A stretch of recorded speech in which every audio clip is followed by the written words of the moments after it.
of the Sweetwater County Commissioners on January 3rd, 2023. It is a new year and we are excited. So we have a full slate of commissioners in the chambers and let's do quick introductions. Highland Richards, Rob Slaughter, Lauren Shanefield. Mary Tillman, Keaton West. thank you. If you would stand and say the Pledge of Allegiance and then stand for a moment of silence. I pledge allegiance to the flag of the United States of America and to the republic for which it stands, one nation, under God, indivisible, with liberty and justice for all.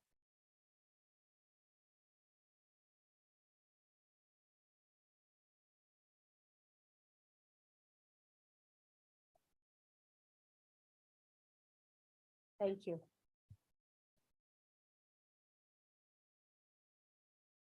I would entertain a motion to approve the agenda or amend it. Madam Chair, Yes, I'll make a motion to approve the agenda as presented. second, Second. Keaton seconds the motion. Any discussion? Changes? All in favor, say aye. Aye. Aye. The agenda is approved.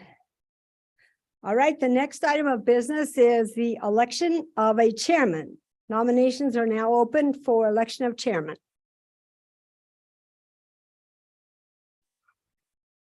Madam Chairman, I would like to nominate Keaton West as the chairman of the Sweetwater County Board of County Commissioners. Second. Okay, are there any other nominations? Are there any other nominations? I would entertain a motion to close nominations. Madam Chairman, so moved. Second, Second. Island and Rob. All in favor? Aye. Aye. Okay, now we'll just, we can either have a motion to accept him by acclamation or we can do a roll call vote. If you just want to, do you want to do that? Yeah, we can do a roll call. Okay, roll call vote. We'll start on that end with Island. Who do you vote for? Am I saying a name or am I Yeah, just say saying a aye name. since he's the only nominee? Yeah, just, Keaton. okay. Keaton. Keaton? Keaton, Abstained. okay, so we have accepted Keaton West as our new chairman by majority vote, well, except for one abstention. So thank you. I now turn the gavel over to our newly elected chairman. Well, thank you all. I appreciate that vote of confidence, but I would like to just mention that it's going to take all of us, and I look forward to the five of us working together as a team to sort through the issues of the county and move it forward. So together, I'll lean on you as you lean on me, and we can each utilize our strengths and personalities to the betterment of the county. So thanks very much. In my experience, the chair moves from the middle. So if you don't mind, Lauren, I'd like to swap seats.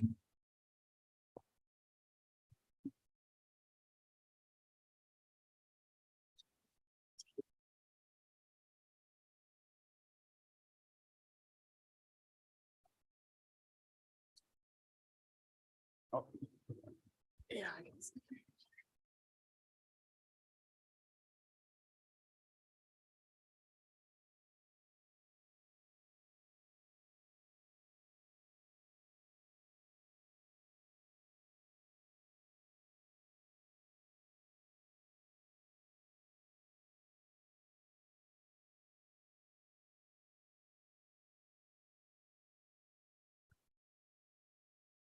You can leave your coffee.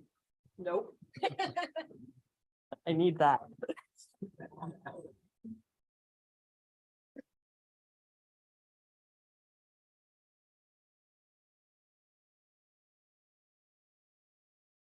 Well, good morning, everyone. Happy New Year. We are excited to get started, and next order of business on the agenda for today is tab A, which is the consent agenda. Has everyone had enough time to review the approval of the minutes, county vouchers and warrants, approval of bonds, abates, rebates, There's 2 requests from the county clerk's office for replacement of positions, as well as one from the detention center. If so, what is your pleasure, commissioners? Mr. Chairman, Commissioner Slaughter. if I could, I would like to pull 2 of these items for discussion. I would like to pull item 4, the consent approval of abates and rebates. And I would like to pull item 6, which is a request to replace a vacant position in the detention center, just for a little bit of further discussion. Mr. Chairman, I would second that. We do have a request, I guess a motion by Counselor Slaughter, second by, or not Counselor, excuse me, shifting hats here. Commissioner Slaughter, second by Commissioner Toman. Any further discussion? Hearing none, all those in favor say aye. Aye. Aye. Aye. Opposed, nay. With that, we'll go ahead and approve the consent agenda with those items removed and entertain a motion for approval. So moved. Motion by Commissioner Shanefield. We have a Second. second by Commissioner Richards. All in favor signify by saying aye. Aye. Aye. Opposed, nay. Motion carries. With that, I'll hand it over to Commissioner Slaughter on the approval of the abates and rebates. Commissioners, I think in looking at our packet and trying to get a feel for how the consent agenda works and how I would like to see our board work moving forward, I think that sometimes we may need just a little bit more information. And it's very important, these abates that we approve each meeting, because it does affect our tax roll and the amount of taxes that we are actually receiving. So I would like to see when we're doing, I don't care whether we keep these as a part of the consent agenda or not, but I would like to see a total of the amount that we're actually abating for that period on these. And I would like to have it mentioned that we're seeing an abatement of that amount of tax. I just think it would be more appropriate and provide a little bit more of an open feeling so that people have the opportunity to see what we're doing with that. Any further discussion on that, commissioners? I'm good with that, Rob. I'm also curious on your guys' thoughts on just the consent agenda in general. Do you think it's beneficial? Should we continue with it? I know that was a recent change the previous administration had made. I think for the most part, it just kind of streamlines some of the approvals, but you know, in the event of some of these situations, they can be removed. But does anyone have any thoughts on that? Mr. Chairman, Commissioner Richards. I think the consent agenda is a good idea for streamlining this stuff, as long as we always have the ability to pull items off and discuss them as we just did.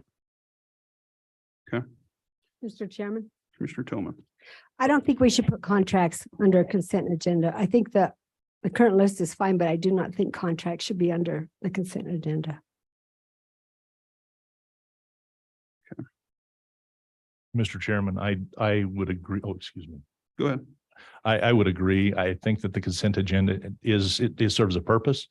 I think it does help us get through some things that typically we will we would be passing anyway. So I like the concept, but I do like the ability to be able to pull them off and talk about individual issues if we need to. Okay, so on the abates and rebates, we'll ask that those are totaled moving forward so that we have a summary of all of them and can read that into record. I believe is what your request was, yeah. Yes, sir. So with that, we will need a motion to approve the abates and rebates. Mr. Chairman, Commissioner Richards, I move to approve the abates and rebates. got a motion to approve by Commissioner Richards. Do we have a second? I'll second. Second by Commissioner Shanefield. Mr. Chairman, there was one more item that we were going to talk about. We're just doing this. Oh, Yeah, okay. that'll be next. Okay, this specific abate, the abates and rebates on this. I'm sorry. That's okay. Any further discussion on the abates, rebates? All those in favor signify by saying aye. Aye. Aye. Opposed, nay. Motion carries. Next, on the removal of the consent agenda items, we had a request to replace a vacant position in the detention center. And I believe Commissioner Slaughter had some questions on that. Yes, Mr. Chairman, once again, I think just for transparency, when we see a request like this and there is a change that's going to be made to our budget, I think it's important that we talk about this. I don't have an issue with what the sheriff is asking for in this, but I noticed that the position that's being replaced, the grade has been changed from a grade 15 to a grade 18. And the step has been changed from a step 2 to a step 5, which results in a net difference of $19,702.89, which we will be funding through our budget. And I'm sure that the sheriff has that in his budget. But I think because we are seeing this change and it is a replacement, that it would be a benefit once again to have the discussion with the sheriff, fully disclose what's going on and why we're seeing the resultant change in the grade and the step that will cause this change. Doesn't look like the sheriff's in attendance, but Gary's here. Can you, yeah, please?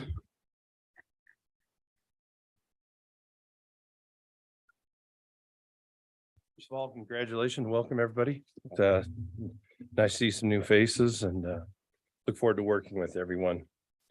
Commissioner Slaughter, your question is appropriate and it's a good time to address some of these issues. In the request, obviously, we don't know what level of certification. So for detention officers, as is the case with patrol officers, there's an entry level patrol officer, an advanced patrol officer, and a professional patrol officer. Same with detention. The person that's vacating the position was an entry level detention officer. That's a grade 15 as indicated here.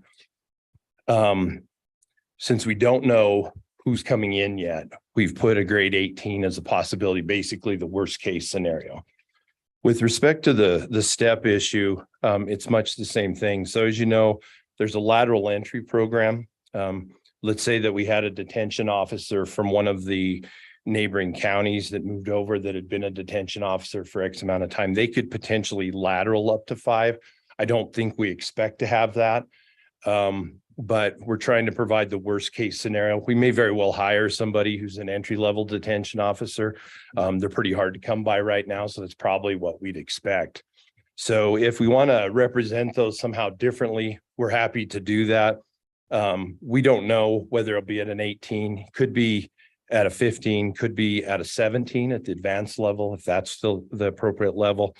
And then again, the step would be based on their lateral entry if they had prior experience coming from another agency or starting. My anticipation right now, just based on the candidate pool that we've had, it's going to be on the lower end of that.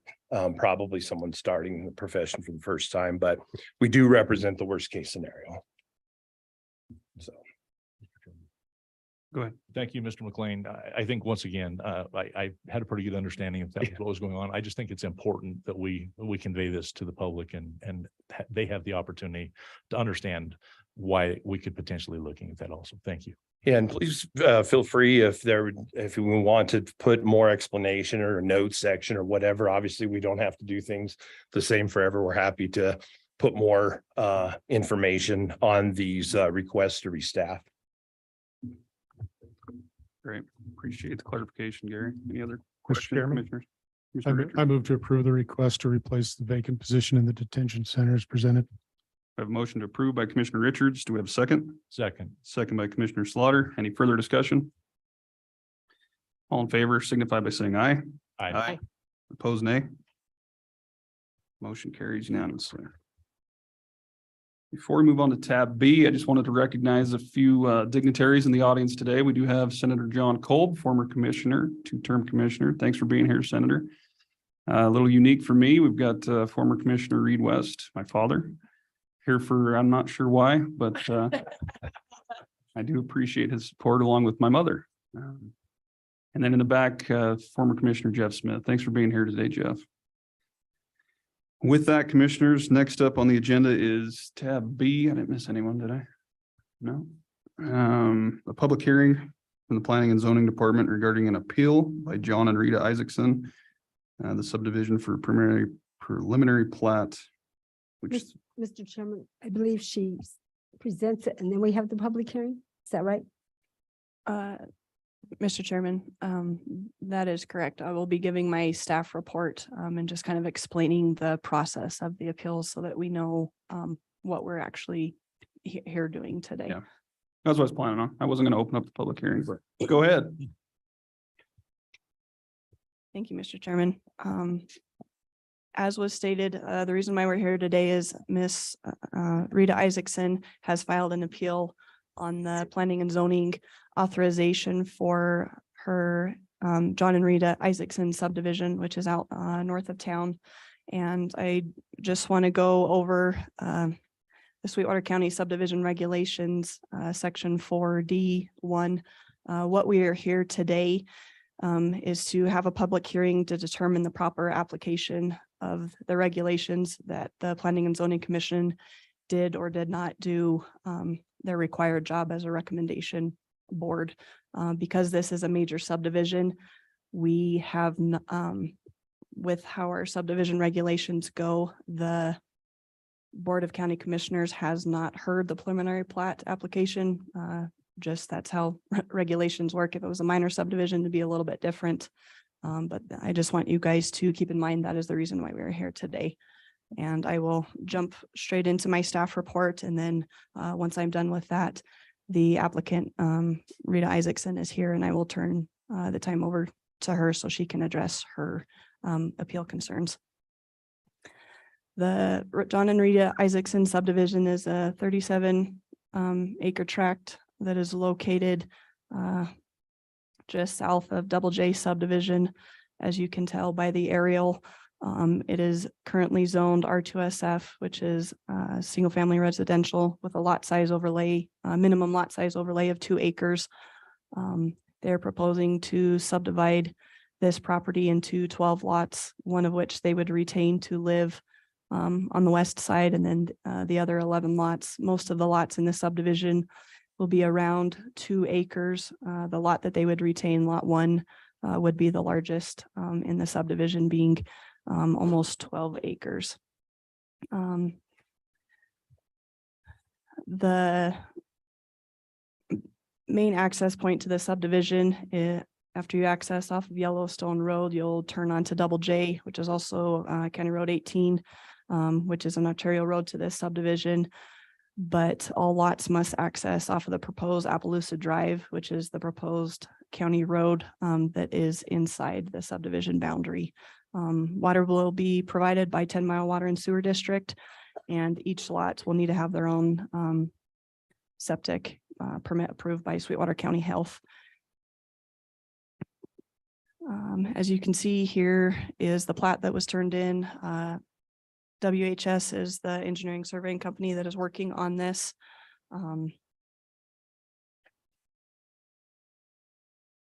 We have posted public notice for this property. You can see the pictures that Mr. Jim Zimmerman took when he did that back in November.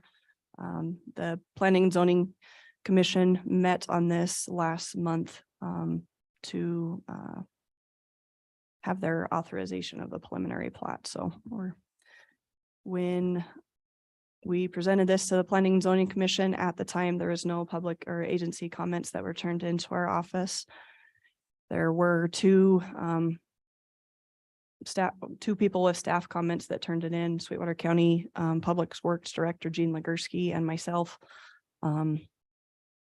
Everybody's had their packet, and I can go over a few of these in more clarification, but basically staff comments are in concern to drainage for lots that are on the interior, wanting to clarify the access for all lots within the subdivision need to be off that proposed looped road within the subdivision boundary.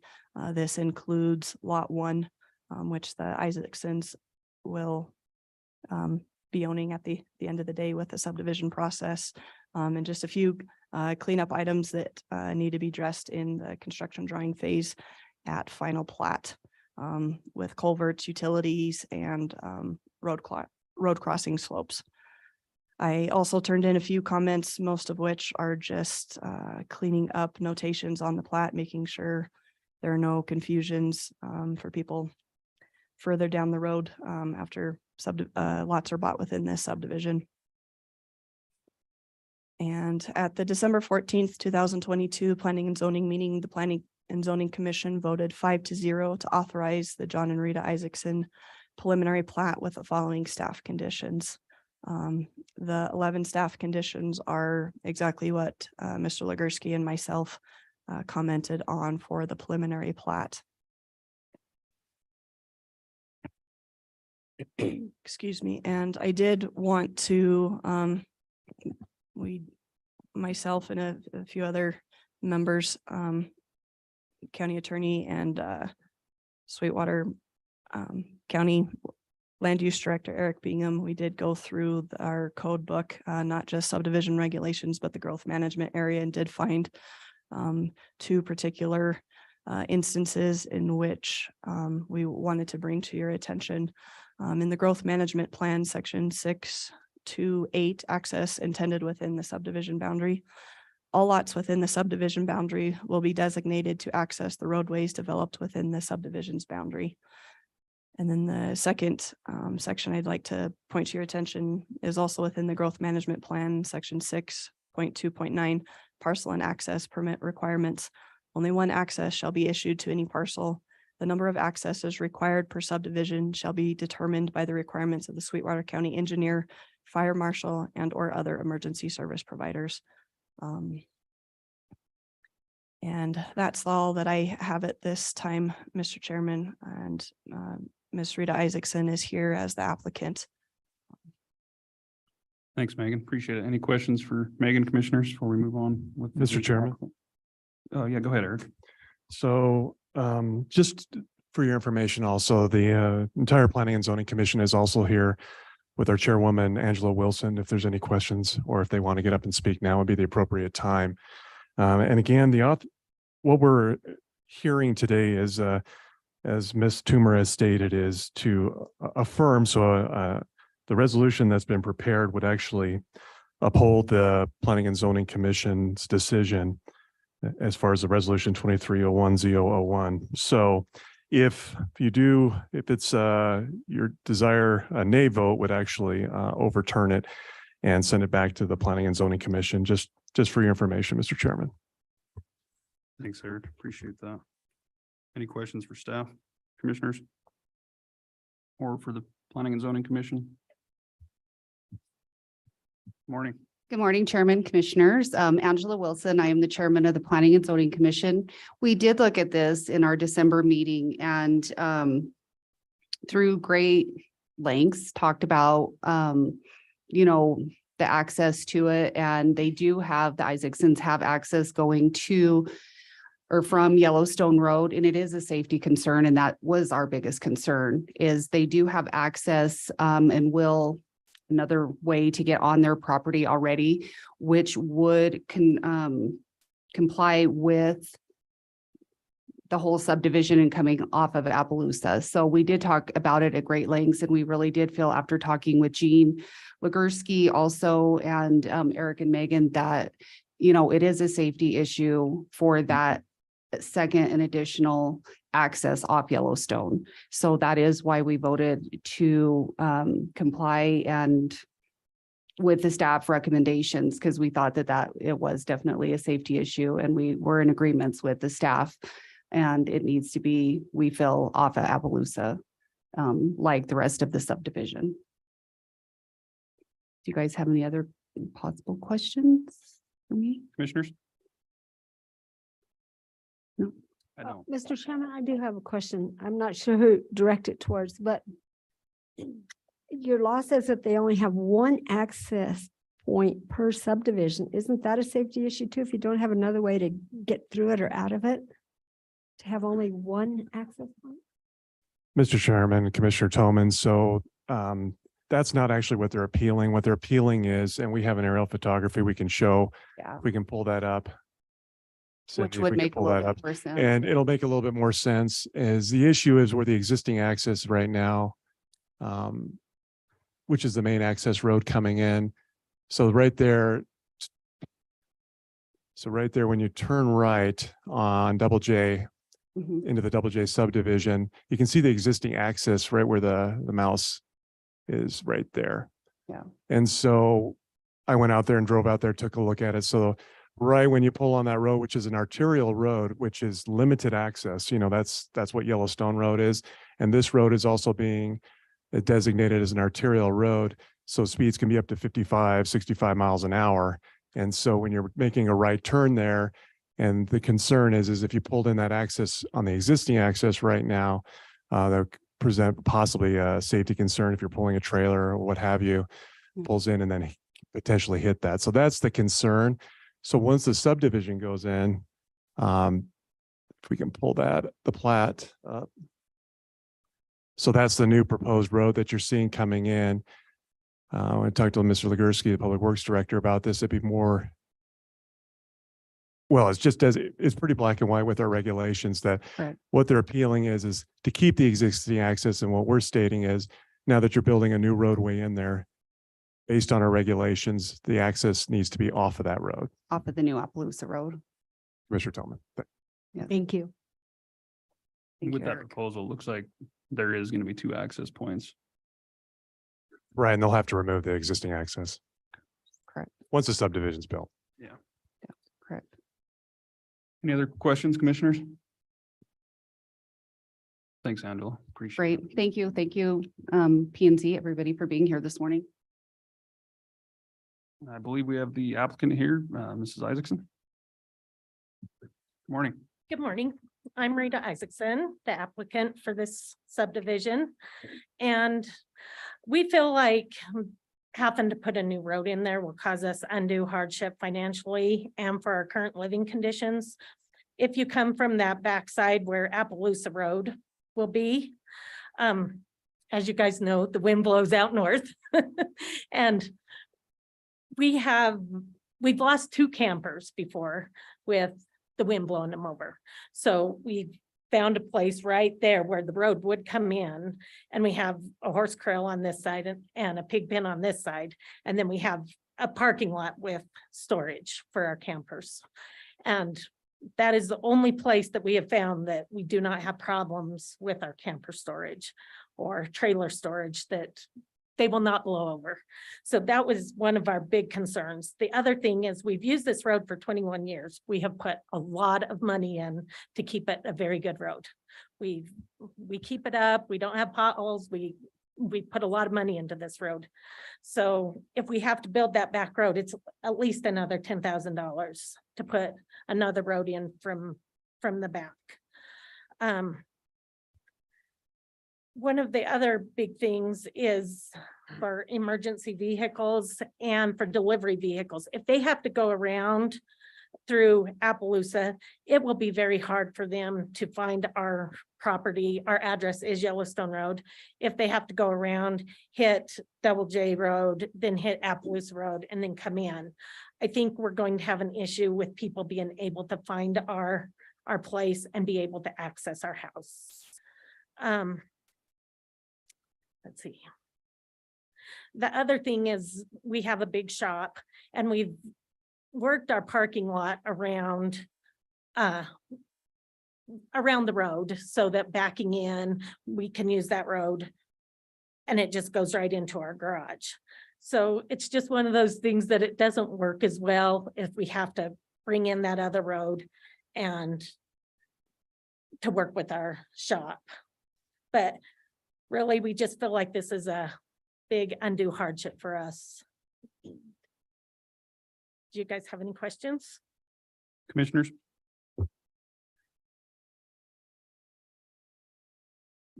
It was Rita. You said your address is actually Yellowstone Road? It is. And so I assume, I mean, I don't know if this may be for you, Eric, but the access road that she currently has, or they currently have, I assume was allowed just because it wasn't a subdivision? Correct. So that was before, because it used to be, their access has been there prior even Double J subdivision. So that's why it was addressed off of Yellowstone Road. Okay. And actually, when we first started our land, we had to get the access off of Yellowstone, and then we had to we had to put blacktop and everything for our access to come in there. So that's another big expense that we already had to put into there. Okay, Mr. Chairman, Commissioner Slaughter. if I could, Mr. Bingham, just a question with respect to the growth management plan. Apparently, the big issue that we've got is this is a violation of section 6.2.8. How long has that growth management plan been in effect? Since 1997. 1997. Thank you. Any other questions for the applicant, commissioners? Yes, Mr. Chairman. Commissioner Tillman. Okay, so if you put the subdivision in, you would be the only ones using that corner plus your deliveries, but the other subdivision people would not be allowed to use that back or that old access, right? And we would not be allowed to use it. It would be completely shut off. But if it were allowed to stay in place, Oh. who would be Oh. allowed to use it? I think that would be anybody. Oh,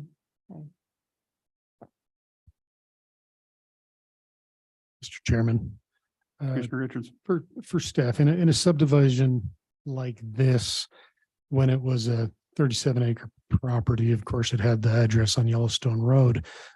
Will it have reassigned addresses through the subdivision process? Would that include every lot? Yes, Mr. Chairman, that's part of Mr. Chairman and Mr. Richards. Yes, that is true. So we would readdress that off of the proposed roadway.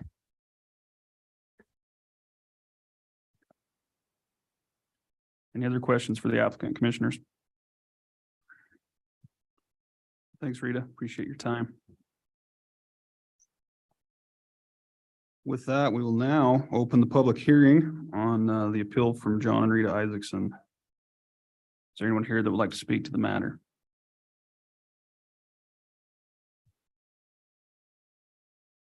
Don't all move at once. Is there anyone online, Cindy? No.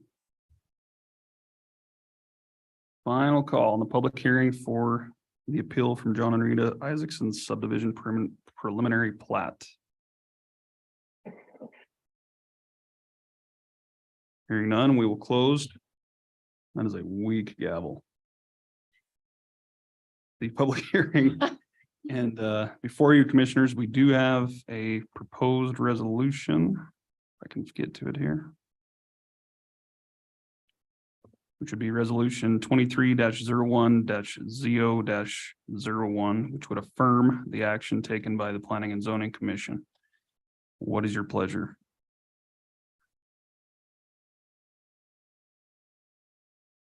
Mr. Chairman, I would move to approve resolution 23-01-Z001. We do have a motion by Commissioner Slaughter to approve resolution 23-01-Z001. Do we have a second? Second, Second by Commissioner Richards. Any further discussion? Mr. Chairman. Commissioner Richards. I hate to do it, but I'm going to vote aye on this. It is no small task to do a subdivision. It's a big project, but with that comes becoming compliant with current zoning regulations. I know it's expensive. That's part of doing a subdivision, having sat on planning and zoning for 7 years. Hard decisions have to be made, but there's a reason those rules are there. And it's not just for your access, it's the safety of the entire community. So I'll be voting aye on this. Mr. Chairman, I'd echo the comments from Commissioner Richards. It's very difficult for me to vote in favor of this because I do see what the financial burden can be to you in doing this.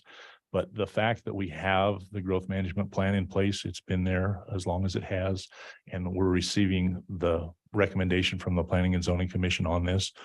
I believe that this is what is in the best interest, and because of that, that's the reason I would make the motion.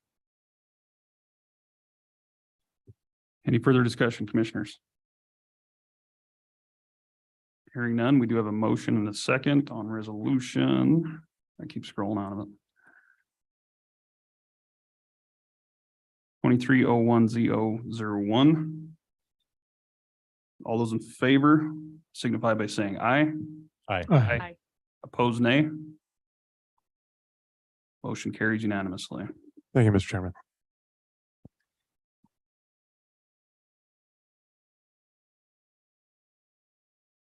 All right, commissioners, next up, Mr. Chairman, Mr. Jones. so, Mr. De Leon, could I have him clarify what this means to the opponents? Yeah, I mean, I can give a brief explanation as well. We just affirmed what Planning and Zoning Commission, I guess, passed on their preliminary approval, which, This was their appeal, so now it ends, the process ends. Okay, correct. just wanted to clarify that. Thank you. Next on the agenda, commissioners, is county resident comments and concerns. I'm going to open up the floor to anyone that would like to address the governing body with any issues whatsoever. Now is your time.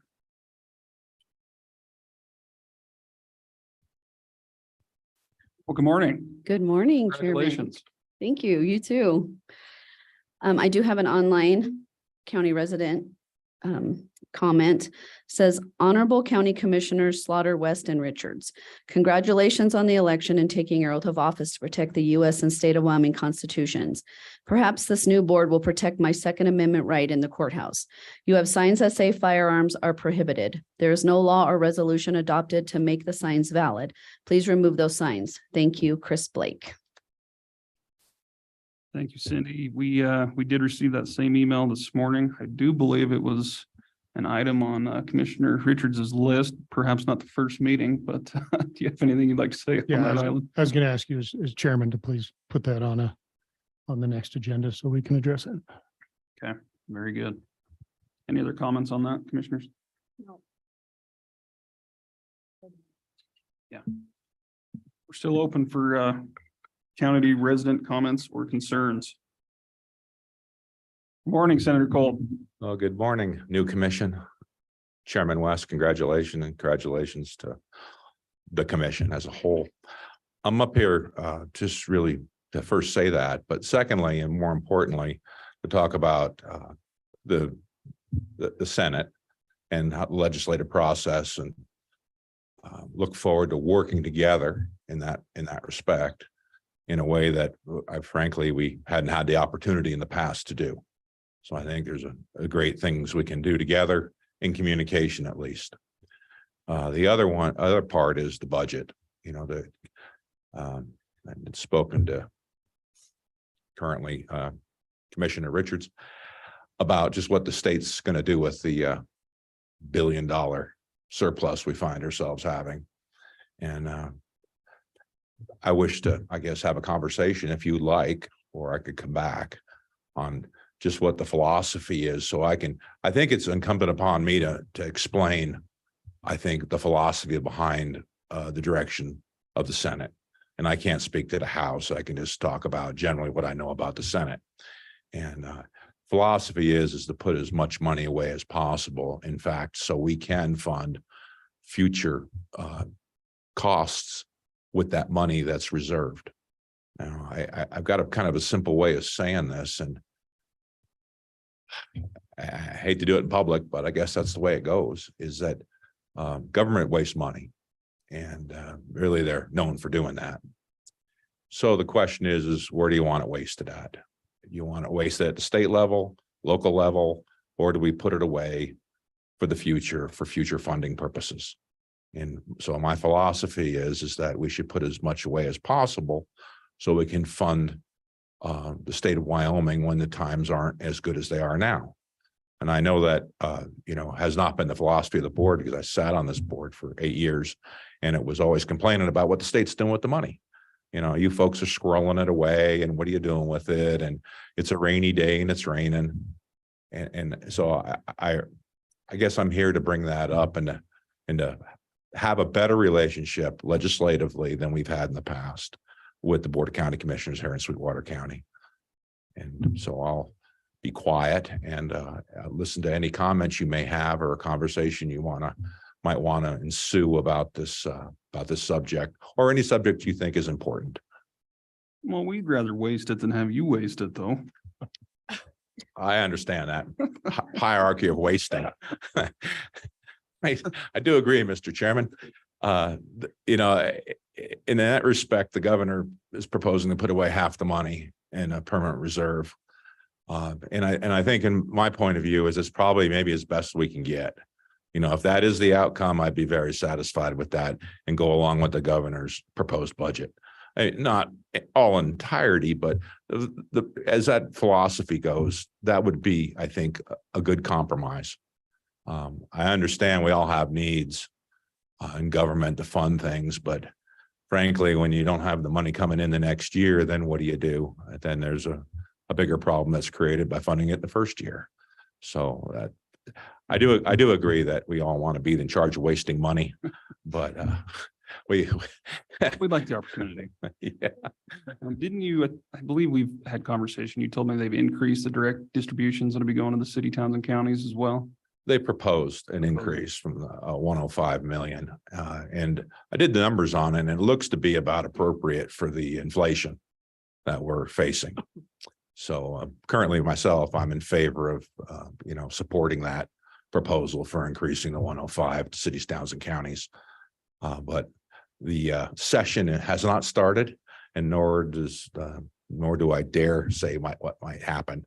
But I'm here as one of your senators wholly in this county as myself and soon to be sworn in Stacy Jones as a Senate District 13. And we have other senators in this in Sweetwater County, but we're wholly in Sweetwater County. And I'll speak for Stacy that we look forward to working with the Board of County Commissioners and having the ability to have a real conversation about what's going on the floor and as issues come up, because we never know what's in front of us until it's in front of us as legislators. I appreciate that. I know we all plan to be down there in a few weeks during the session to learn the ropes, so to speak, and work together with you guys. So that'd be good for all of us. Any questions or comments, commissioners? Mr. Chairman. Commissioner Senator Richards? Cole, thanks for coming today. I look forward to a robust and productive two-way conversation with our current legislative delegation. I think that's something that may have been lacking, and I look forward to working with you to make it better. Mr. Chairman, I also would like to thank Senator Cole for being here today. I would like to ask you a question though, John, you know, with respect to what you had referred to with the rainy day funds supposedly, and the comments that we've seen in the past from the commission here in Sweetwater County is that we've seen it raining and that rainy day fund has never been spent. So if we add those funds to potentially that same type of situation, from your new perspective as a senator, you know, having sat as a Sweetwater County commissioner, how do you see that working? Is it something, what does it take to facilitate actually moving that money into the budget once it's gotten there? Because it seems like in the past it's been very difficult to do that. Mr. Chairman, Commissioner Slaughter, I get used to saying all these new commissioner titles. Once it goes in the PMT, Permanent Trust Fund, say that's where we're talking about it's going, it doesn't come out. You draw interest on that said money to fund, you know, other fiscal needs. The issue that I know of, at least with leadership, is we're trying to build that fund up to the point where it is sustainable. You know, the comment was made that, well, we're not that close to it yet. Well, we aren't. But there are other states, and I believe Alaska being one of them, that funds their government with this money. I guess I've become more in favor of it, to get to your question, as a commissioner and now as a legislator. What do I think? Well, I guess it's always easy to say, well, we're over here doing this, and of course it's us and we must be better. I'm not going to say that, but I will say the money to put away money now and the consequences from year to year in years to come is huge. By not doing it, you missed all that opportunity revenue, and you can't get it back. And so I am in favor of. I've resolved myself that, I hate to say this, but $500 million, you know, if we spent it on things that maybe I think that in a perfect world we shouldn't, but if we can get $500 million put away in reserves, and permanent reserves that are untouchable by a future legislative body without, I think the constitutional amendment would have to be made. I'm in favor of that. It's human nature. Commissioner Slaughter, I think that we all, see a need and we think, well, we want to try to make that better. But the fact is, in our economy and the roller coaster revenue that we have, we've got to, I think, look at this money differently because we're Wyoming and, it comes and goes. So I think there's an opportunity here to get a little further ahead than we would have been. So to answer your question is all in all, looking at from my more experience for currently today, I'd be in favor of putting away, like I said, what the governor recommends for his budget recommendation. And the governor didn't ask me, by the way, what that number should be. Just a quick follow-up, if I could, Mr. Chairman. What is the current number that the Permanent Mineral Trust Fund is at? Do you know that off the top of your head? No, Okay. I do not know. I will say there's another effort underway to simplify the state's budget. It was, my opinion is it was deliberately vague in how it was represented. So certain people in the legislative body can manipulate it because they understood the process. And all new legislators, of course, did not. So we're trying to clean it up. Well, the Senate was in favor of this. The House was not in the last year, in the 66th legislative body. So the battle rages on about clarity so the public can see where the money is and what the money is. And then we don't have people, other folks can't manipulate it, I think, especially in the House, because the turnover is huge. And that makes it very hard to understand. And you only have 2 years to understand it per election cycle.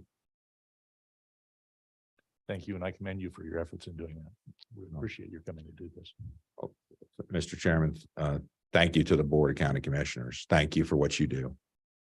I was, not to keep you on the spot there, but I assume with the surplus, education funding is improved. I know that was a sticking point years ago. And what is the current status of that? Oh, it has not improved. Yeah. It's slightly different because the federal government funding pumped in a bunch of money, and because the federal government funded the schools directly, the rules were such that the legislative body couldn't make a change to the budget.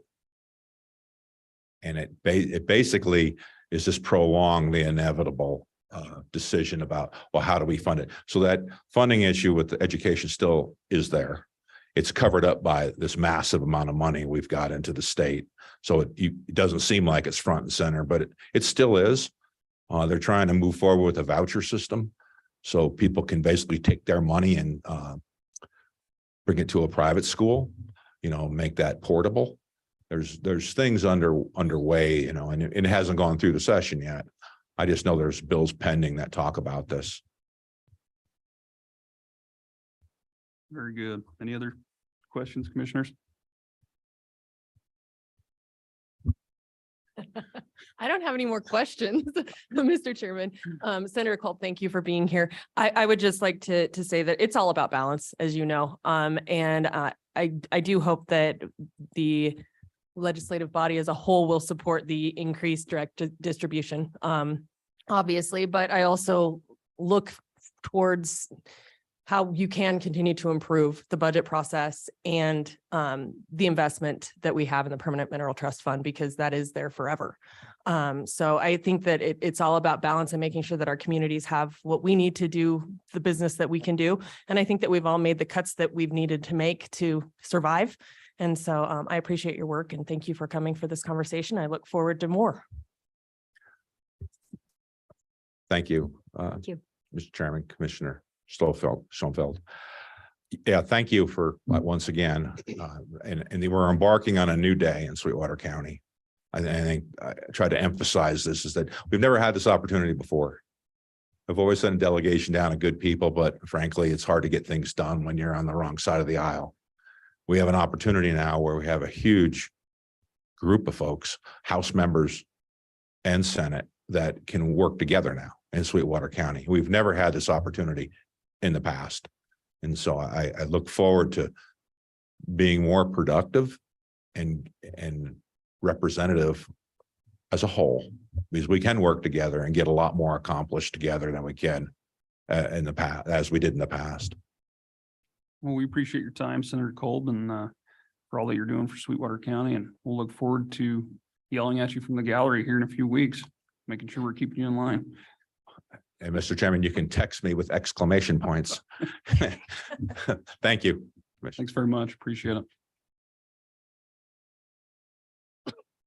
Any other county resident comments or concerns? We're still open.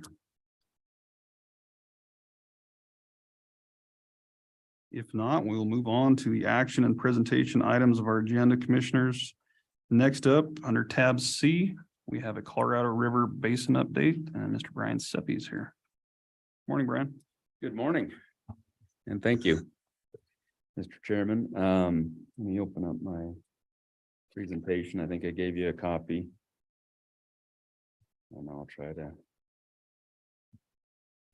keep up as we go along here. For those of you who don't know me, my name's Brian Seppi. I'm the general manager for the Joint Powers Water Board. In the audience, I'd like to recognize Mr. Terry Lee. He's our chairman. And of course, on your staff is another board member, Mr. Gene Legursky, who just stepped out.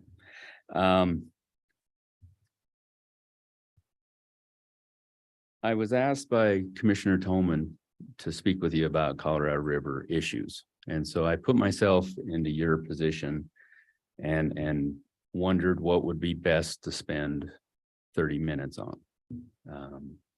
And there's plenty of news out there. There's plenty of pictures showing receding shorelines and lower lake levels and dire expectations about the river.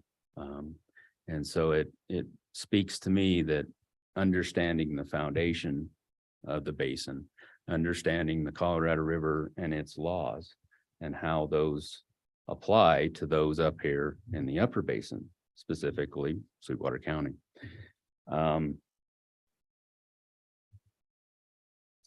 I, of course, got to acknowledge some previous presentations that were provided here. That's where I obtained most of these slides.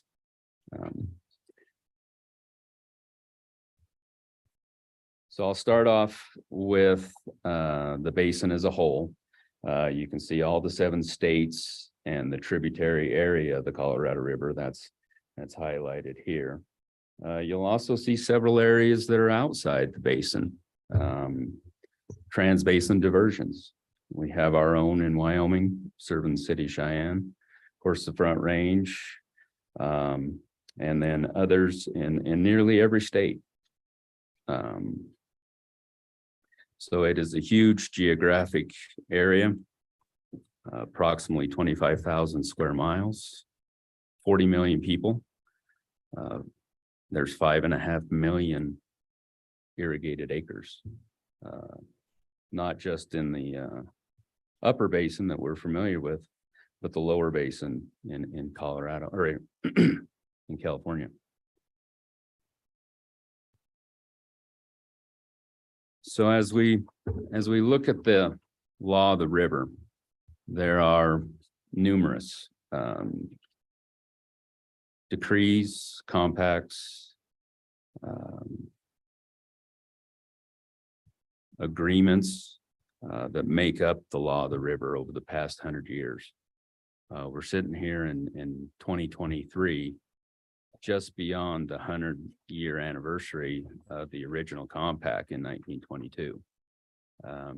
Mr. Lee and I and Mr. Legursky, as well as another board member, attended the Colorado River Water Users Association meeting in Las Vegas. It's a meeting I've attended for 26 years. And I can tell you it was the most well attended for obvious reasons, not the anniversary of the compact, but the situation on the river. The situation is impacting lower basin states right now, and there is the future where it could impact upper basin states. And that's what I'd like to visit with you about. So in looking at this in the higher 10,000 foot view, there are three main topics in the law of the river that I'll focus on today. The original Colorado River Compact in 1922, the Mexican Treaty in 44, and then the Upper Colorado River Basin Compact in 48.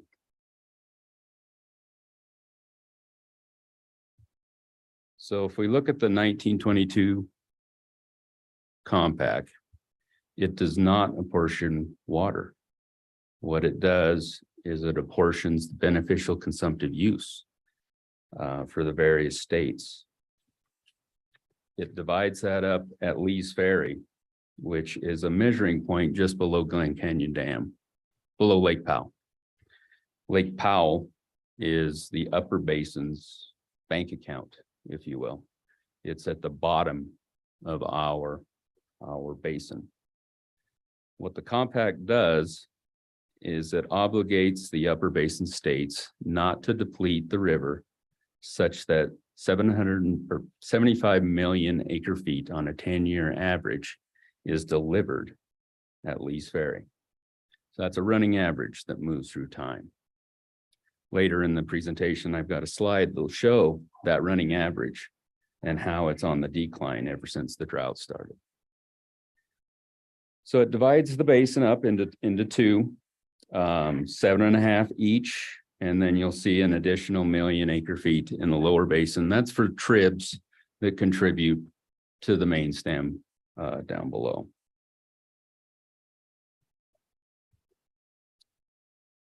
The second component, the Mexican Treaty, adds 1.5 million acre feet to the country of Mexico.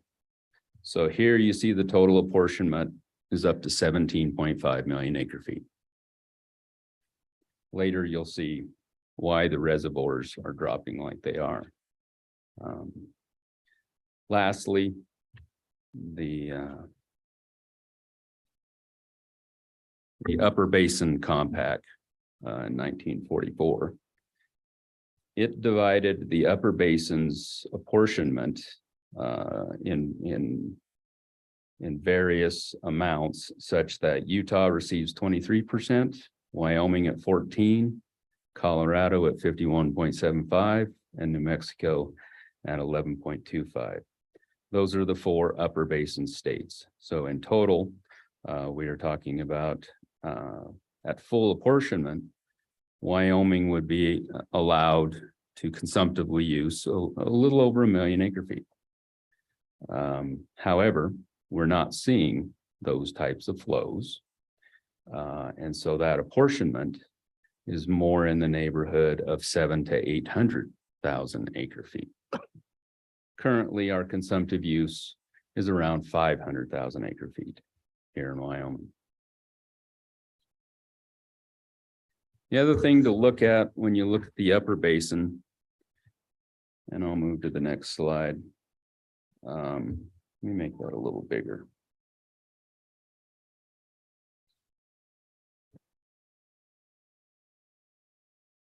Is just our location. Here in Wyoming, we're not able to draw from a large reservoir.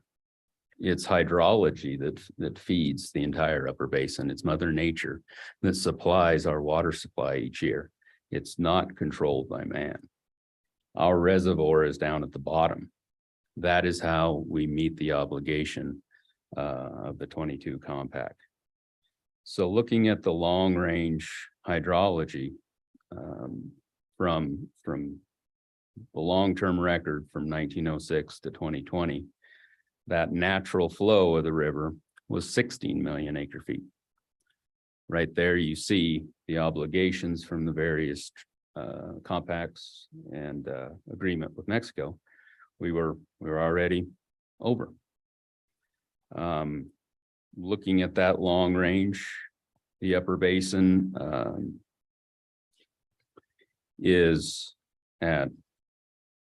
are delivering 14.7 million acre feet and 1.2 million coming from the lower. The peak was in 2000 at 16.9. Now let's shorten the record for the last 20 years. That natural flow is down to 13.4. This is what the term you'll hear coming from many is the fact that the fluctuations in hydrology are related to the drying of our basin, that the natural fluctuations are longer term than what we're seeing here. We need to prepare ourselves for a drier condition. Aridification is the term that is starting to be talked about. Example of this is when you look at the last 20 years, 13.4 is the average natural flow. 12.5 coming from the upper and less than 1 million in the lower. Our uses have decreased 15 million acre feet. Upper basin at 14.4 and the majority in the lower basin. But yet you see the deficit continues to accumulate. That deficit has to be made up. The reservoirs are our bank account, our rainy day fund, as Mr. Cole mentioned. It is drawn from. It has to be drawn from. So as we move forward, you'll see the effects of that drawdown on those reservoirs.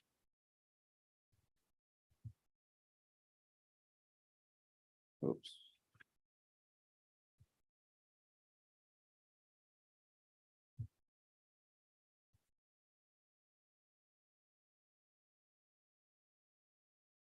Well, Mr. Seppi, Mother Nature is trying to help us now.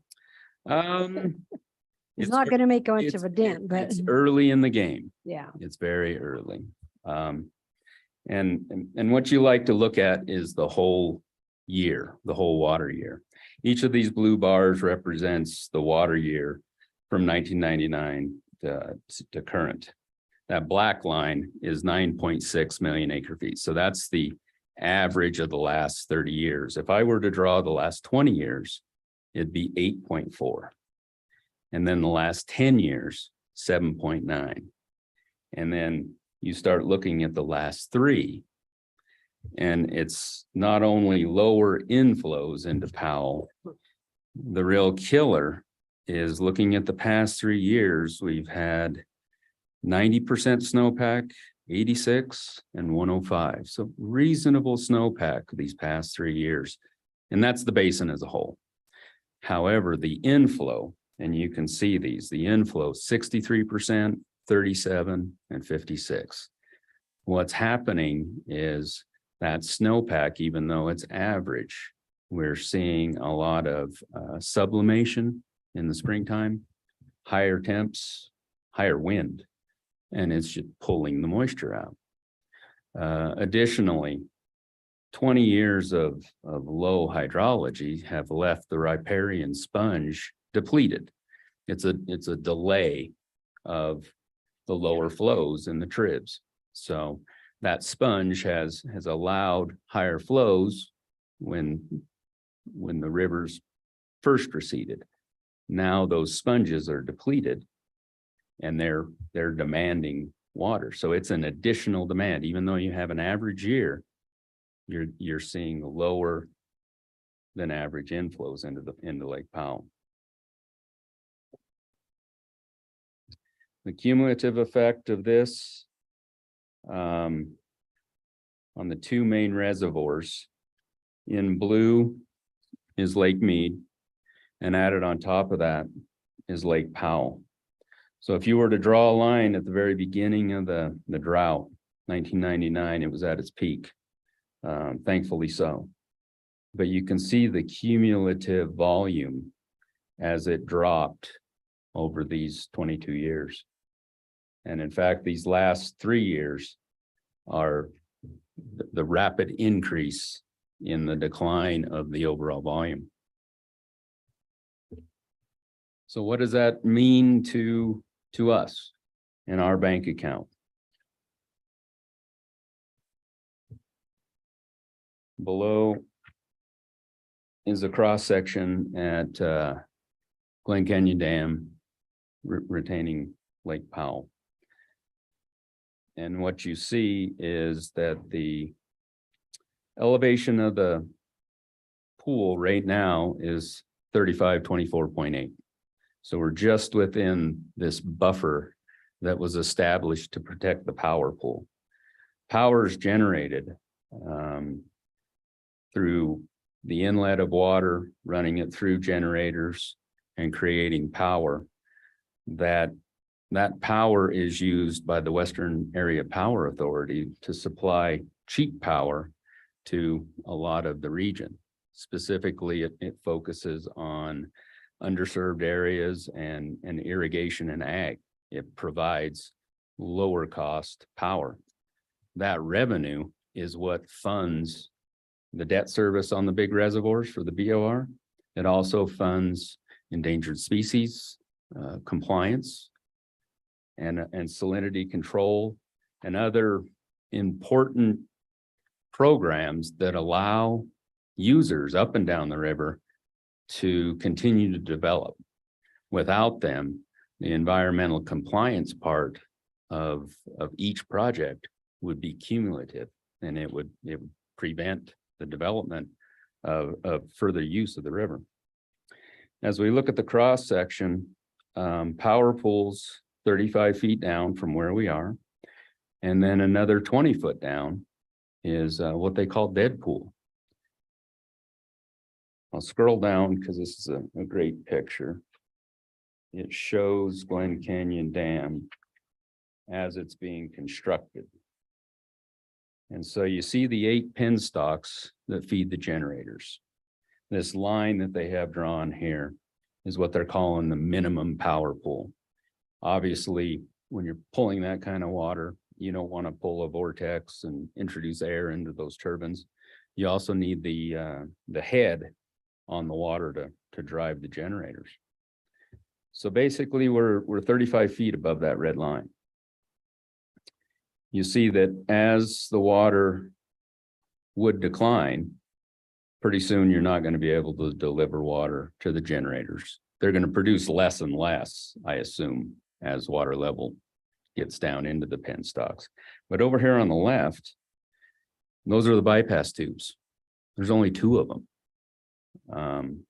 So they're at 3370.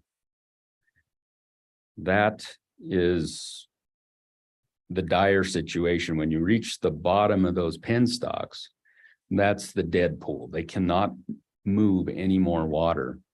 It will be a run of the river situation. Only what comes in can go out. It'll be restricted by these 2 outlets. Only about 5 million acre feet can be delivered through those 2. So our running average, the 7.5 that we're trying to achieve annually, is going to take us a severe hit because physically they won't be able to deliver any more water than 5 million acre feet.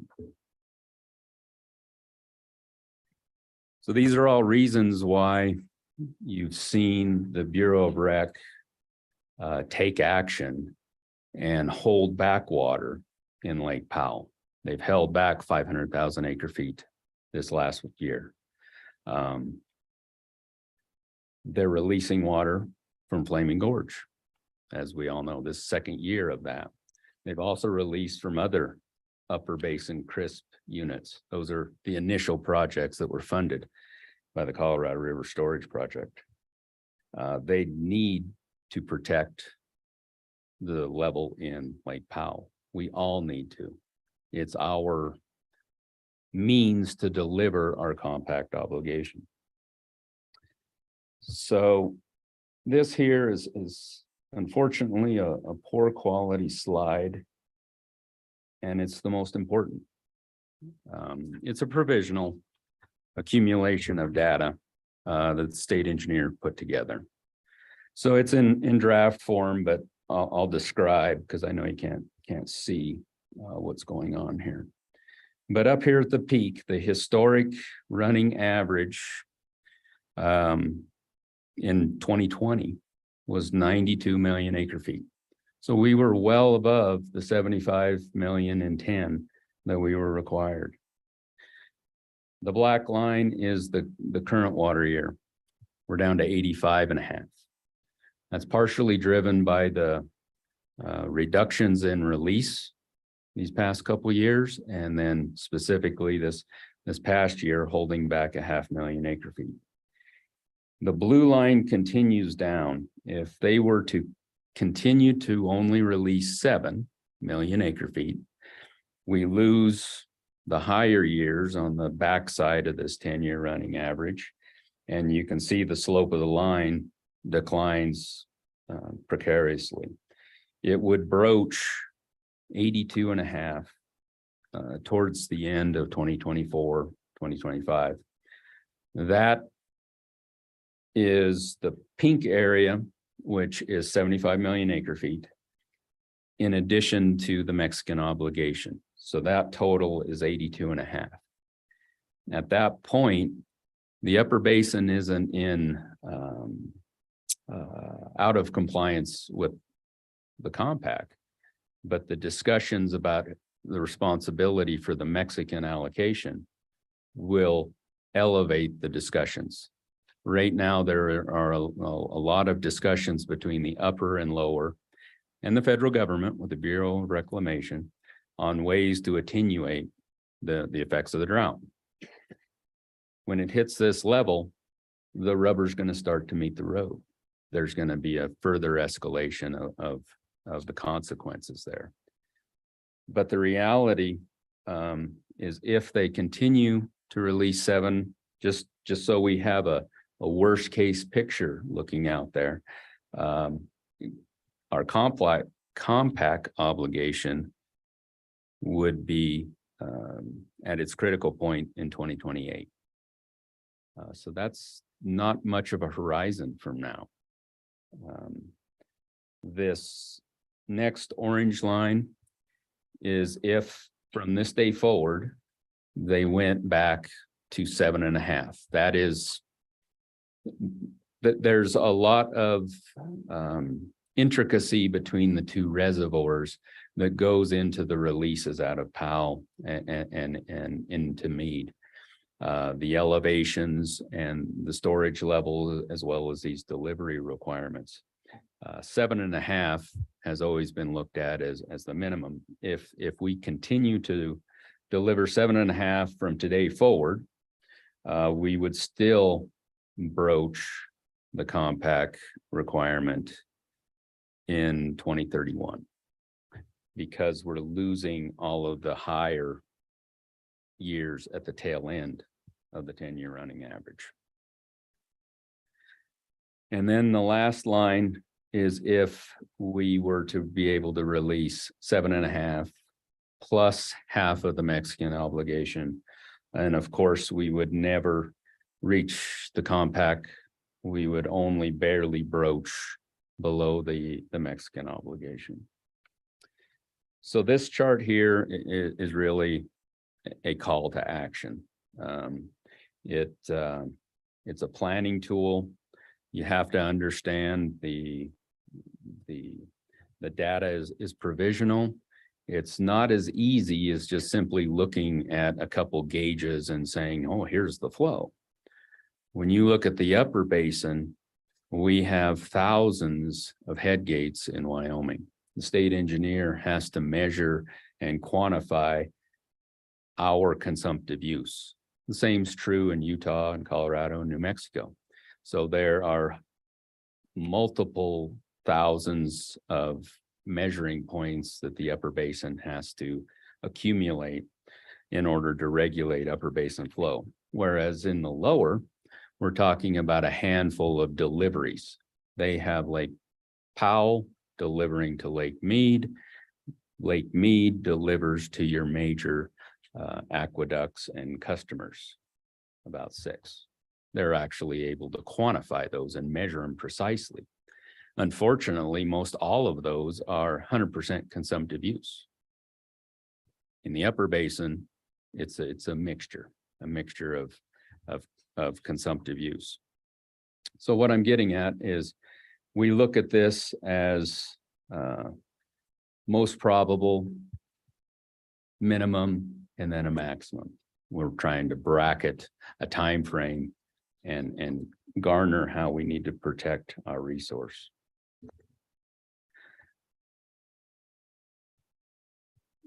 Moving on, I mentioned that the Bureau has released water from the upper crisp units. Over here on the left, we all recognize that the Flaming Gorge is the largest of those. It also has the least contracts and is most available to the Bureau. So in 21, they delivered 161,000 acre feet. This current year, they're planning to deliver 500. This slide's a little dated. We're sitting out in time here. The cumulative releases out of Flaming Gorge will total 500,000 acre feet by April. We've all seen the decline in Flaming Gorge.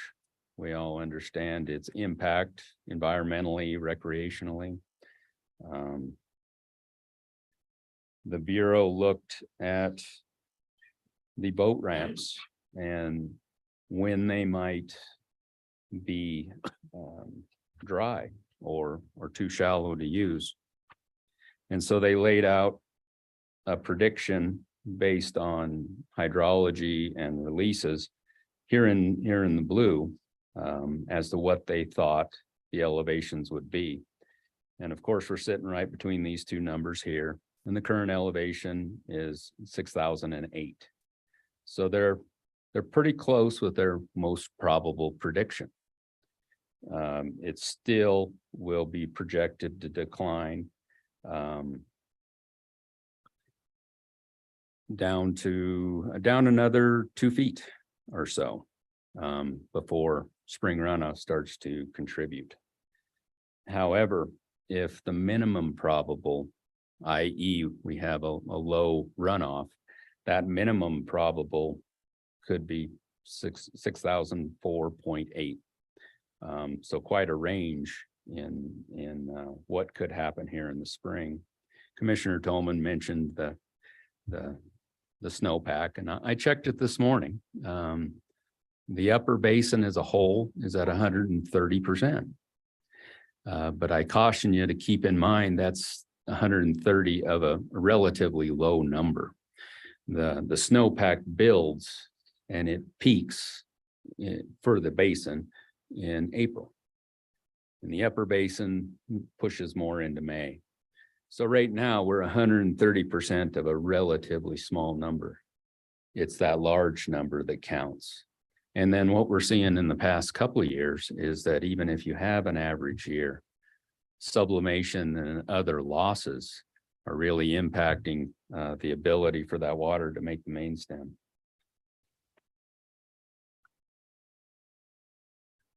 So these numbers are really small, and I apologize for that. The Bureau anticipating the lowering of Lake Flaming Gorge, they did a study on the boat ramps, and they went out, and the one you see here is a bathymetric survey on Firehole. And so they go out and verify where the end of the boat ramp is. And that's reported over here on the right-hand side. Unfortunately, Anvil Draw is at 6011, and Flaming Gorge is already at 6008. So if the most probable remains true, Firehole will still have 8 or 10 feet this spring. But if the minimum probable, it could be down at only 6 feet. Wow. What I would expect based on the hydrology and the large volumes that were stored in Lake Powell, that you're going to see continued releases out of Flaming Gorge. Their hydrologists have predicted that there's only a couple more years worth of large releases out of Flaming Gorge until it would reach a point where it's dependent on the hydrology. So that bank account, Flaming Gorge is, I want to say 3 million acre feet. And of course, as it gets lower and lower, the volume per foot decreases. So as they continue to release, we're going to see a larger fluctuation in that reservoir, a larger decrease in that reservoir. The Bureau has indicated that they anticipate making a decision about the DROA, Drought Response Operation Agreement is what they're calling that. They're going to make a decision on this coming year's releases in April, late April. Again, they want to see what the storage, the water storage and the snowpack is going to provide before they make that kind of declaration and kind of planning. So there will be working groups in mid and late April on Flaming Gorge and Fontenelle, which we keep a close eye on as well, because that's directly affects our flow at the intakes. They plan on at least giving preliminary numbers at those meetings as to what the upcoming year might hold. Again, that is most likely some sort of release. When you look at the figures that we've gone through today, you can easily see why they're having to do that. Some of the other things that are going on that bring a little hope to folks like Mr. Lee and I are the use of the Inflation Reduction Act to revitalize system conservation program plans in the upper basin and lower basin. And briefly, what that is payment to users to reduce their consumptive use. The initial program was in 2016 through 2018. It was funded by lower basin users to pay irrigators to deficit irrigate. What that would basically mean is they would irrigate as normal through their first cutting, and then they would reduce their consumptive use for a period of time, and they would be compensated for that reduction. It's not a fallowing, it's not a buy and dry. It is a release of that consumptively used water to the system. And it gained momentum with irrigators during those first 3 years. It went from skepticism to more irrigators wanting to participate than they had money for the program. So the BOR is supplying an additional 125 million to the upper basin to revitalize that program. They put a very short timeline. It was announced at CRUA that they were receiving requests for proposals from irrigators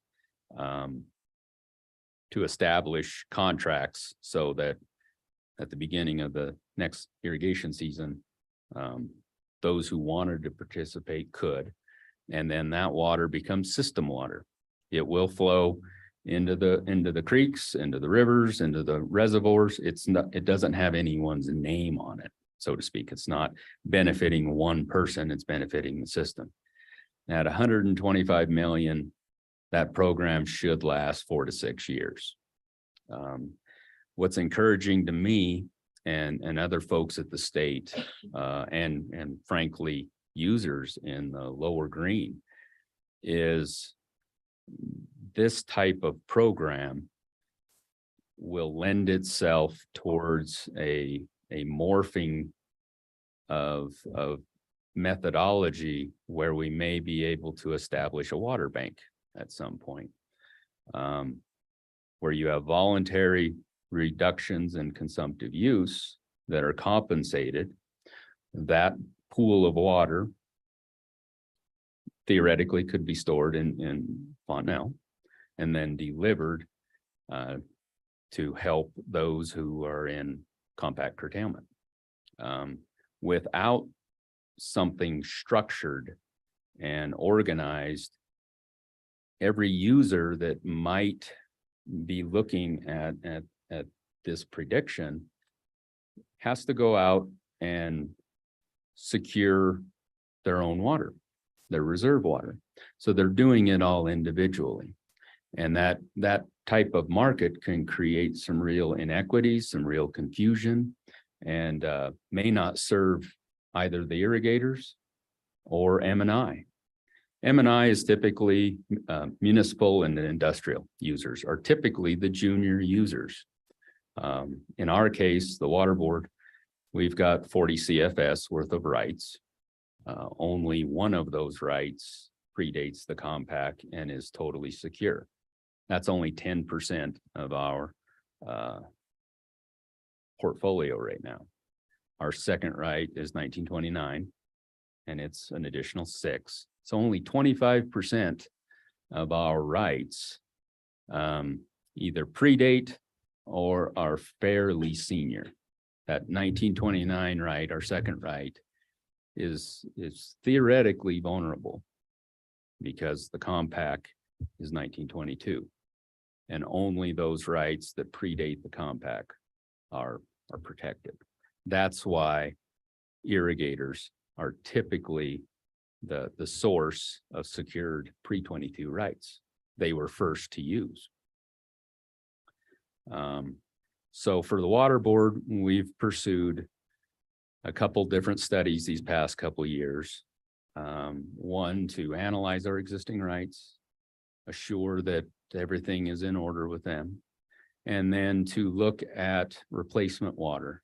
What is our volume? What is our need?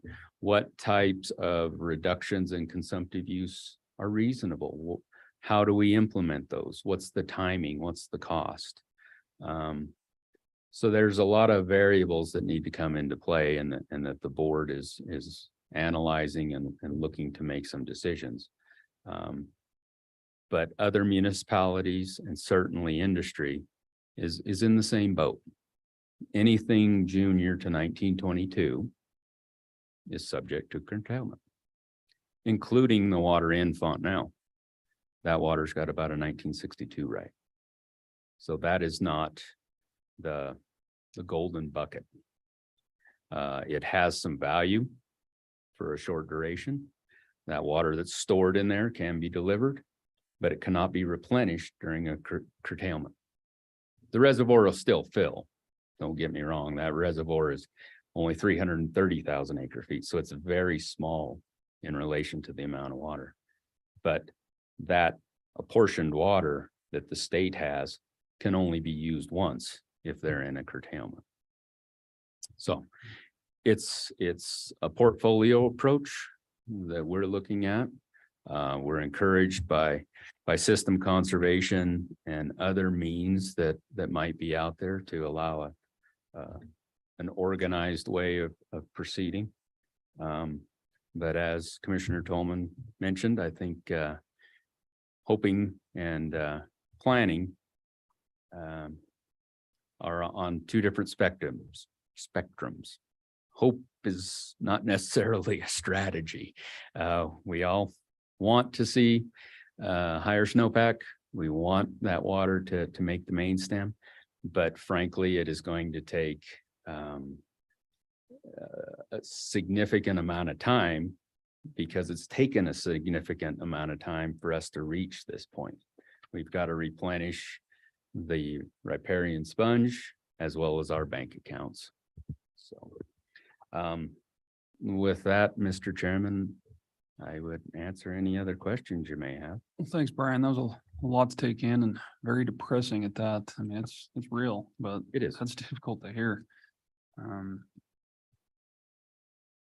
What are, I mean, a lot of these are outdated, and I know you said that you guys are working on that. What can we do to help out anymore? I mean, it seems like the Bureau of Rec just kind of lets releases go and there's not much say that we can have in that, but I know you're working on, other avenues to try and build up more storage. What's the lower basin doing it? Or is there any talk about, reducing their 100% consumption rates that you alluded to, or? Mr. Chairman, the consumption rates, the 100% consumptive use, that's just a function of how water is moved. If you think of the Central Arizona Project or the All-American Canal, they pull water from the river, from reservoirs, and transport it to Phoenix or Lower California. It doesn't come back. That's all I mean by consumptive use.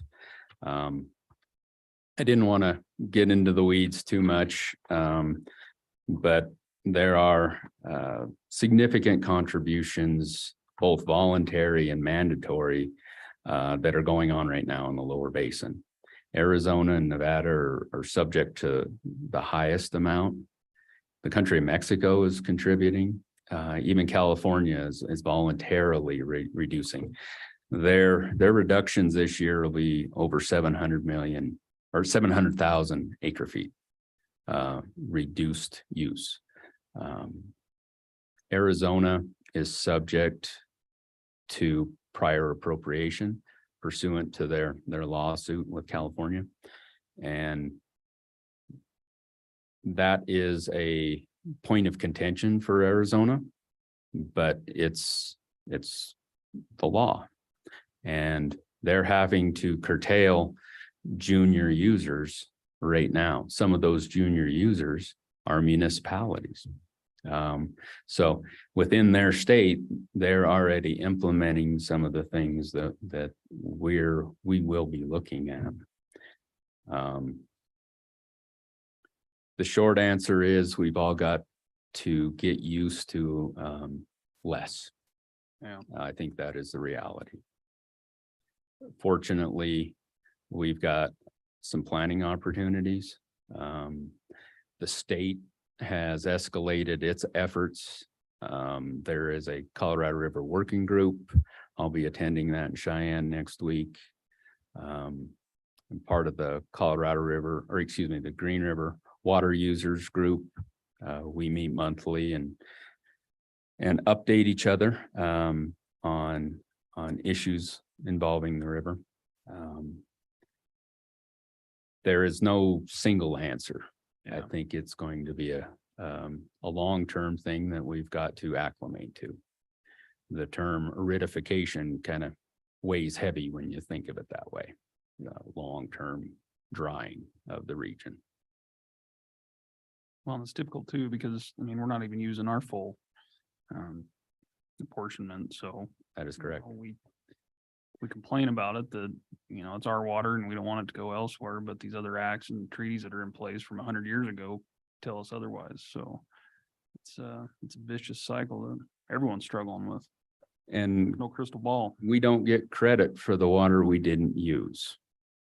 We're allowed to consumptively use up to 14% as a state.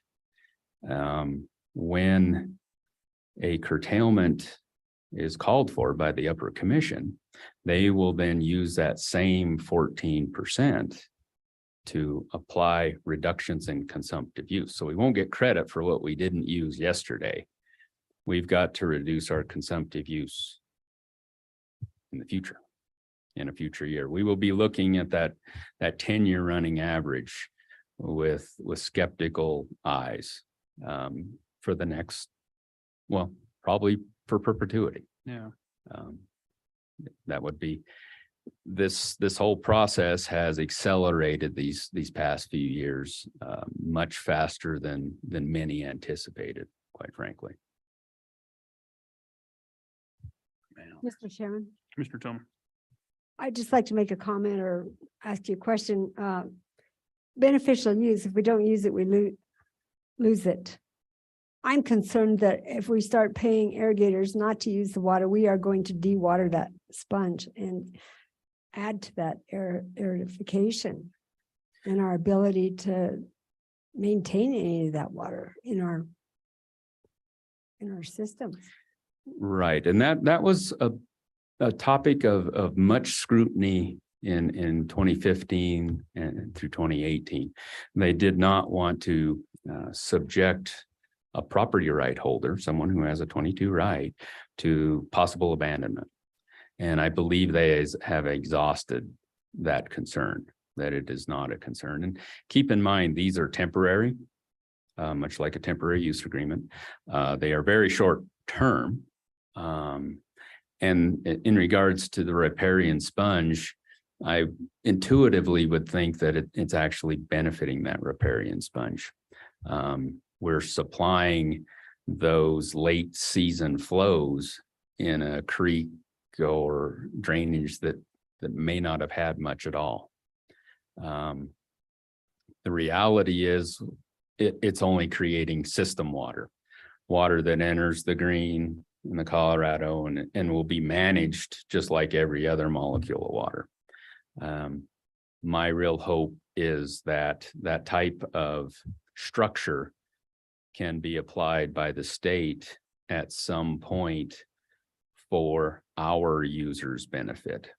So in other words, instead of M&I looking individually to buy and dry, which is a real possibility. And when you think about some of industry's high demands, the acreage it would take is quite staggering.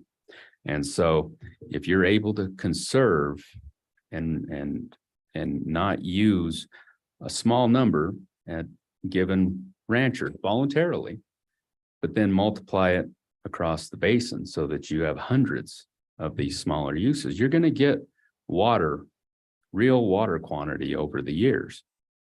We're fortunate in that we have an underutilized asset in Fontenelle. That volume of water is already contracted. The state has the ability to buy more. And if they lower the riprap, they can take up darn near the whole thing. So one could see where over the years, reductions in small amounts with large numbers and a place to store it, it could be a very structured and from my perspective, a well-planned opportunity for M&I. Thank you. Thank Just you. a reminder again, January 9th in Cheyenne, the governor's task force on the Colorado River meets, but there's no Zoom attachment. You have to go in person. Correct. But they do provide the information after the fact. One of these slides came from there. Yeah, thank you for doing this. Thank you. Commissioners, any other comments, questions? Thanks, Brian. Appreciate you coming down this morning and delivering that blow. It's depressing stuff, but hopefully if there's anything we can do to help support you guys in your efforts, by all means, let us know. All right, commissioners, up next is tab D. Discuss the future of paying to have phone numbers in the phone book. I believe this is a request from Mr. Knight. Good morning, Tim. Good morning, Mr. Chairman and Commissioners. Congratulations and looking forward to this new opportunity to work together. Just real quick, I'm not asking for a decision today, but within the next 3 or 4 weeks, I need to decide whether we're going to continue to pay for an advertisement in the phone book in order to publish our numbers for the public. So several years ago, we went to an IP-based phone system. And when we did that, that removed our numbers from the phone book because it was no longer a CenturyLink number. And the public was a little bit concerned that we didn't have that. My thought at the time was, well, who uses the phone book? But I think there is a demographic who does, right? I mean, I have phone books that have wrap on them that are still on top of my fridge that every year I just replace. But I do think that there is some people who may still do that. It cost us roughly, well, it continues to go up. It went up about $450 a year. Last year, it's about $2,250 this year. It may go up to $2,500 next year. And it's not a significant amount of money, but it could be just money we're throwing away if there's not a lot of interest to continue to pay that, to make that happen. So just to, for you, I mean, I'm happy to continue it. It's not significant, but I do think that it might be a waste of money for some people, at least for me, it seems like it is. And it's always frustrating when the money goes up. They don't give me a heads up. It's just, I get a bill and we pay more. And it used to be the Yellow Pages. Now it's Thrive, and it's a marketing company that we pay. So anyway, I just wanted to bring it out and get your thoughts on that. If you want to take some time and get some feedback from the public, I think that's a fine. If I don't know if there's some ideas there, but just wanted to. How many bring phone that to your numbers is attention. listed there, Tim? Roughly. Maybe 10. It's not too many. It's not a lot. It's kind of an ad. And I pay for an ad in the White Pages and the Yellow Pages. It's all kind of together. And so. Any thoughts, comments, commissioners? Mr. Chairman, Commissioner Shanefield? I just have a question for Tim. Sure. Do you know how many phone books they're distributing throughout the county? That would be good information for us to have. Yeah, I don't have that information. I mean, I know I get one delivered to my house every year, so I think they do show up. I mean, and the number will still be in the old phone books if you want to use that, I guess, but I don't have that number. I can do more research if you want me to go back and kind of find more stuff. I don't know if we can. Yeah, I mean, I think the majority of people probably aren't utilizing a phone book, but there is a demographic that probably is. So it's just a matter of, whether or not we want to continue on with that cost when it's going up $400 a year, to maintain 10 lines. So. And it may stay the same. It's kind of done this. It's been really strange, but it has gone up. It started at about $1,300 a year. Now it's $2,250. So. Mr. Chairman, Commissioner Tillman. our website does have the phone numbers there, though, don't we? Have our. Yes. Yeah, we have a phone directory there. Most people, if they're like me, I just go Google a number and it will usually show up in Google. And I deliver it from my phone. But yeah, like I said, there's some people who still have landlines and I think, I don't know. I don't want to get you in trouble by not doing it.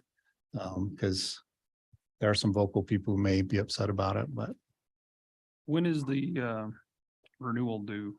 So I just paid the bill, but they're gonna start building the new phone book, I think, starting next month, and then they'll bill me when, a year from now for it. So I think we probably have about a month or so to. So if we that decision. get some feedback from any of the public, maybe next meeting or first meeting in February, that gives you enough time to yay or nay. Yeah. Okay. Yeah. I Unless think anyone that's else good. has any thoughts on that? Sounds good to me. All right, we'll do. We'll see if we get any kickback. All right. Thank you Thanks, much. Tim. Appreciate it. Up next, commissioners, is tab E. We have a weed and pest board appointment. If I can find it. Mr. Chairman, could we take a 5-minute break so I can check with Sally? There was a third reappointee was going to submit his information. Sure. Everyone good with the break? Let's resume. Let's call it 7 minutes. Right back at 11:20. Thank you.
Yeah, wow. I'm gonna start getting down on Power of that the gavel. little guy. All right, we are back in action here. And where we left off was tab E, Weed and Pest Board Appointment. And we have 3 vacancies due to the expiring terms of Lawrence Randy Lauder, Travis Baker, and John Iamoni. We did receive reappointment applications for Lawrence Randy Lauder and Travis Baker. We did not receive any additional. So commissioners, what's your pleasure? Mr. Chairman, Commissioner Toman. I would make a motion to reappoint Randy Lauder and Travis Baker. At this time, I just would note that the Imoni position, these seats are specific to a geographic area, and I believe that one is south of I-80. So if we have any interested applicants out there, contact the local weed and pest district. You have to have a petition signed, and then you can submit your application at another meeting. So I would make a motion to reappoint Lawrence Lauder and Travis Baker. Thanks, Commissioner Tillman. We do have a motion. Do we have a second? Second. Second by Commissioner Slaughter. Any further discussion? Hearing none, all those signify by saying aye. Aye. Aye. Any opposed? Motion carries. Next, under tab F, we've got the designation of the newspaper of record for 2023. I don't know if there's anyone here from the Rocket Miner or Green River Star that would like to. Either one. First come, first serve.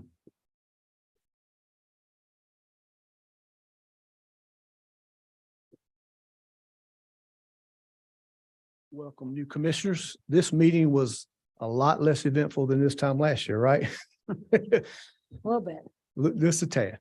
I'm Lloyd White, General Sales Manager at the Rocket Miner.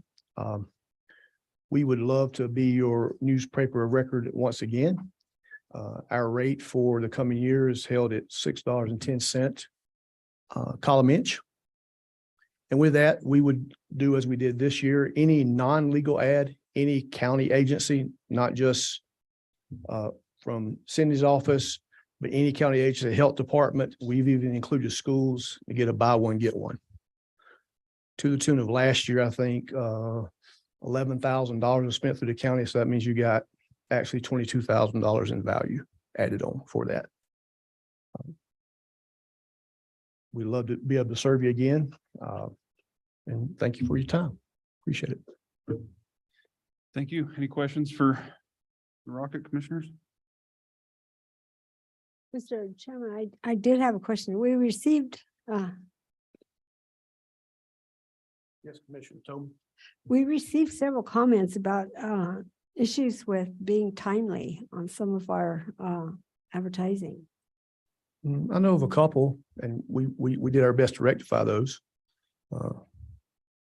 I just wanted to point that out. Okay, thank you. I know the one that you're mainly speaking about, but I wasn't given a chance to rectify that before that person who is no longer with the county sought other efforts. So We did have some complaints too relative to billing and getting multiple invoices at a time for the same amount and not being able to get a hold of anyone here locally. Can you respond to any of that? yes, Chairman. Our classifieds departments in Cheyenne. That is something that I myself am very frustrated with. Doing the best that we can to rectify that. I tell anybody, call my office or Emily, and we'll see if we can expedite it that way. And we're also trying to find a way to streamline affidavits and things of that nature that the county needs on a more expedited, in a more expedited fashion. Okay. Any other questions, commissioners? Green River Star here. Morning. Good morning, commissioners. I'm Jackie Finch. I'm the general manager of the Green River Star. We put in a bid for $6.45 a column inch for the legals this year. In the past, we've had a very good working relationship with the county. Just this past year, as I put in the proposal for you, there was a time where we were asked to do legals this year because the Rocket Miner was not able to. It was a very big legal. It's one of your biggest legals. I don't know exactly what happened. I just know I got a phone call from the clerk's office that they were not able to do the delinquent property taxes, which there, if you know anything about that, there's a lot that goes into that. You have to get the college on board with certain dates to do the sale. It has to run on certain times, and it's not something that can be not ran. So I did get that done for the county. I've always taken pride in doing well with legals, and to my knowledge, there has not been any problems with our billing. It's been very good. And like I said, we've had a good working relationship. Thank you, Jackie. Any questions, commissioners? Guess not. Thank very you. much. Mr. Chairman, Commissioner Richards. I'd make a motion that we designate the Green River Star as the newspaper record for 2023 and accept their bid for $6.45 cost per column inch for Sweetwater County's legal notices. Mr. Chairman, I would second that. Got a motion by Commissioner Richards. We have a second by Commissioner Toman. Any further discussion on the newspaper record for 2023? Hearing none. All those in favor signify by saying aye. Aye. Any opposed, nay? Motion's unanimous. And with that, next up in the agenda is an executive session for pre-decisional. And I believe if Commissioner Toman told me correctly, Mr. De Leon would like to give a explanation as to what pre-decisional is, because some of us, perhaps myself, pounded that pretty good during the campaign trail. So I'd just like the public to know, and maybe myself as well, exactly what that is and why it's protected under executive session. Sure. Mr. Chairman, Commissioners, so pre-decisional is a term that is a synonym of language that is used in the statute. That synonym is deliberative process privilege. Okay, so you have two statutes that are relevant to open meetings. First and foremost, of course, is the Public Meetings Act. And that Public Meetings Act identifies that you as a board may hold, the term is may, hold executive sessions not open to the public. And the Public Meetings Act has 12 statutory reasons for exemptions. Okay. One of those exemptions, which is exemption number 9, Roman numeral 9, is to consider or receive information classified as confidential by law. So it's sort of a general term saying if there is information that is confidential by law, then you can have that in executive, okay? Now, you move on from the Public Meetings Act, exemption number 9, looking at what is confidential by law, to the Wyoming Public Records Act. Okay, and the Wyoming Public Records Act is very similar to the Freedom of Information Act. A FOIA request is the term that people tend to use, but there is a parallel or similar Wyoming statute, the Public Records Act. And inside of the Freedom of Information Act and the Wyoming Public Records Act is what is referred to as exemption number 5. So open meetings is exemption 9. When you look at the case law, it typically talks about exemption number 5. And what exemption number 5 is, and it's again, the Freedom of Information Act, which is 5 USC 522B5, which is why it's exemption 5. And the language used there is that interagency. So that's talking about communication within the county. That could be with a director, that could be with other staff. When you're getting information leading towards policy decisions that you may make. Or intra-agency, and that's what, when we're talking about pre-decisional in this context, is referring to. So intra-agency is talking about two different agencies. So in this case, when we're talking about you as a commission and a federal agency that may be involved in some decision, some policy that they're working on.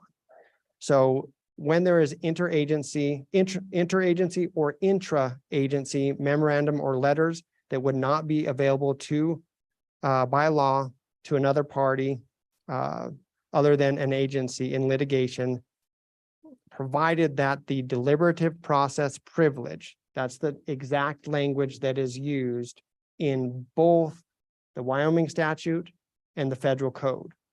And again, deliberative process privilege is talking about when something is being deliberated, i.e. pre-decisional. So that's the term that's used. Shall not apply to, and federally, that doesn't apply to records that are over 25 years old. The Wyoming statute doesn't have that particular clause, so it is more broad than the FOIA statute. Okay, and so those do not have to be, again, remember the term is that may hold an executive, so you can make that decision. Now, that being said, the deliberative process privilege, as determined by the Supreme Court of the United States, has identified specifically the deliberative process privilege, the attorney-client privilege, attorney work product. Those are different categories of information that has been identified as falling under this exemption number 5. And in this particular case, you're talking about the deliberative process privilege. And there is a case out there, and I could certainly provide that to you, a United States Supreme Court case that can elaborate on that, or if you wanted to look into that a little bit further, I can certainly give that to you. But again, they provide 3 different reasons for why this particular privilege or exemption is used. To encourage open, frank discussion on matters of policy between subordinates and superiors. So that was the example of if you have a director that is discussing with you some of their opinions or thoughts on a policy that you may be making. It's to protect against premature disclosure of proposed policies before they are finally adopted. And to protect against public confusion that might result from disclosure of reasons and rationales that were not part of a final decision, but were part of a discussion. So those are some of the reasons that are given for this particular exemption that you would want to consider in deciding when you decide to apply the may or not apply the may. Now, one thing that is, as you decide when to have executive, one thing that would be particularly important is if you are dealing with intra-agencies, right? Outside agencies, it is going to be, even though there's a may there, and again, you have both options before you. You could say, we're not going to handle this in executive, but there's another agency involved. And there, of course, every decision has a positive and a negative component. And the negative component there is that if you're working with a federal agency and those are their expectations, and those matters are not held in a private fashion, then that could affect that relationship or whom they invite to those particular meetings. So if you have further questions on a federal pre-decisional process, certainly one of your options is to communicate with that agency, discuss with them what their thoughts or expectations or desires are to further develop your thoughts and understandings on the matter. So that's kind of a general overview. Again, I tried to tailor it towards the federal agency, but it does cover other scenarios that especially if you're talking about interagency, talking with directors and such within the agency towards policy decisions. Very good. Thank you for that. Appreciate that. Mr. Chairman, Commissioner Tillman. the rest of the story. There will be a class at the WCCA at our convention in January on federal agencies. There's there are a million hours of courses you could take on dealing with this.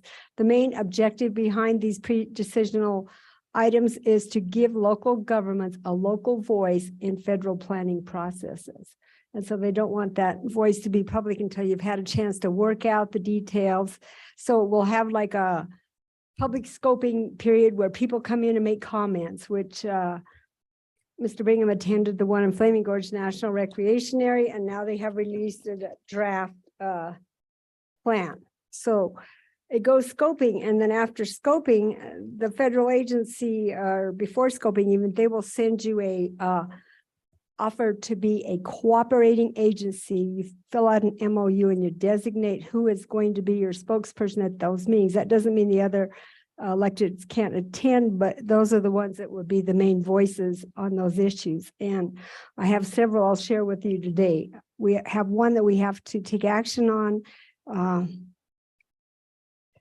But the federal laws are CEQ, Council on Environmental Quality, that outlines how local governments participate.